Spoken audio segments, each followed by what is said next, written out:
ರೈತರಲ್ಲಿ ರಾಜಕೀಯ, ಸಾಮಾಜಿಕ, ವೈಜ್ಞಾನಿಕ ವಿಚಾರಗಳ ಬಗ್ಗೆ ಆಳವಾದ ಜ್ಞಾನ ಮತ್ತು ತಿಳುವಳಿಕೆ ಜಾಗೃತಿಗೊಳಿಸುವ ಉದ್ದೇಶದಿಂದ ರಾಜ್ಯ ರೈತ ಸಂಘ ಹಾಗೂ ಹಸಿರು ಸೇನೆಯಿಂದ 2 ದಿನಗಳ ರಾಜ್ಯ ಮಟ್ಟದ ರೈತ ಕಾರ್ಯಾಗಾರ ಏರ್ಪಡಿಸಲಾಗಿದೆ ಎಂದು ರಾಜ್ಯಾಧ್ಯಕ್ಷ ಕೋಡಿಹಳ್ಳಿ ಚಂದ್ರಶೇಖರ್ ತಿಳಿಸಿದರು.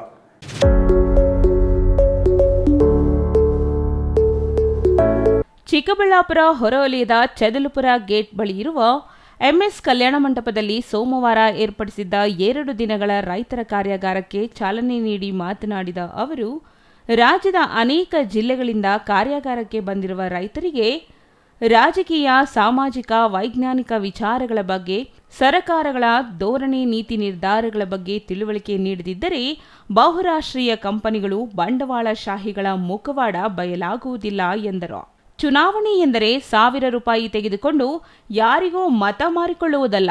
ನಮ್ಮನ್ನು ಆಳುವ ನಾಯಕರಿಗೆ ನಮ್ಮ ಬೇಡಿಕೆಗಳನ್ನು ಮುಂದಿಟ್ಟು ಇವುಗಳ ಬಗ್ಗೆ ಮಾತನಾಡಿದರೆ ನಿಮಗೆ ಮತ ಹಾಕುವೆ ಎನ್ನುವಷ್ಟು ಪ್ರಜ್ಞಾವಂತಿಕೆ ಬರಬೇಕು. ಹಾಗಾಗಿಯೇ ಬೆಲೆ ಏರಿಕೆ, ಗುಣಮಟ್ಟದ ಗೊಬ್ಬರ, ಬೀಜಗಳ ಸರಬರಾಜು, ಮಾರುಕಟ್ಟೆ ಸಮಸ್ಯೆ, ಭೂಸ್ವಾಧೀನ, ಎಚ್ಎನ್ ವ್ಯಾಲಿ ನೀರಿನ ಸರಬರಾಜು ಸಮಸ್ಯೆ ಬಗ್ಗೆ ಗಂಭೀರವಾಗಿ ಚರ್ಚಿಸಿ ಪರಿಣಾಮಗಳ ಬಗ್ಗೆ ಮನವರಿಕೆ ಮಾಡಿಕೊಡುವ ಕೆಲಸವನ್ನು ಮಾಡುವುದಾಗಿ ಹೇಳಿದರು.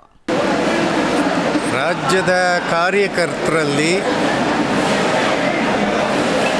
ಒಂದು ತರಬೇತಿ ಆಗಬೇಕು ಅನ್ನೋ ಕಾರಣಕ್ಕೆ ರಾಜಕೀಯ ಇರ್ಬೋದು, ಸಾಮಾಜಿಕ ಇರ್ಬೋದು, ವೈಜ್ಞಾನಿಕವಾಗಿ ಇರ್ಬೋದು, ಮತ್ತು ಕೃಷಿಗೆ ಸಂಬಂಧಪಟ್ಟಂಥ MSP ಇರ್ಬೋದು ಇತ್ಯಾದಿಗಳನ್ನು ಒಳಗೊಂಡಂಗೆ ಅನೇಕ ವಿಷಯಗಳನ್ನು ಇನ್ ಡೆಪ್ತ್ ಅಂದರೆ ಆಳವಾಗಿ ಚರ್ಚೆ ಮಾಡಿ ವಿಷಯವನ್ನು ಸ್ಪಷ್ಟತೆಗೆ ಮೂಡಿಸತಕ್ಕಂಥ ಕೆಲಸವನ್ನು ಕರ್ನಾಟಕ ರಾಜ್ಯ ರೈತ ಸಂಘ ಹಮ್ಮಿಕೊಂಡಿದೆ.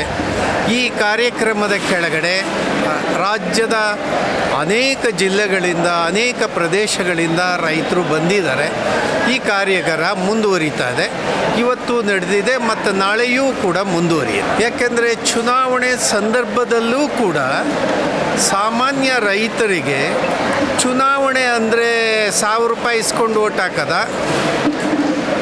ಚುನಾವಣೆ ಸಂದರ್ಭ ಅಂದರೆ ಯಾವನಿಗೂ ಜೈ ಜೈ ಅಂತ ಹೇಳೋದ, ಯಾವುದೋ ಲಿಂಗಾಯತರಿಗೆ ಜೈವಾಗಲಿ, ಕುರುಬರಿಗೆ ಜೈವಾಗಲಿ, ಗೌಡ್ರಿಗೆ ಜೈವಾಗಲಿ, ನಮ್ಮ ಕಾರ್ಯಕ್ರಮ. ಇದಲ್ಲದೆ ಒಟ್ಟು ಸಮಾಜದ ಹಿತದೃಷ್ಟಿ, ರೈತನ ಹಿತದೃಷ್ಟಿ ಯಾವ ರೀತಿ ಮುಖ್ಯ ಆಗುತ್ತೆ ಅನ್ನೋದು ಕೂಡ ಗಂಭೀರವಾದ ಚರ್ಚೆ ಇಲ್ಲಿ ನಡೆಯುತ್ತೆ.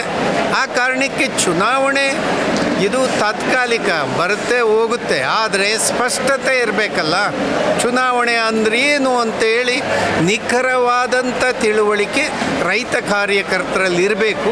ಆ ಕಾರಣಕ್ಕೂ ಅದು ಕೂಡ ಮುಖ್ಯವಾದಂಥ ವಿಷಯ ಇಲ್ಲಿ ಚರ್ಚೆ ಆಗಿದೆ.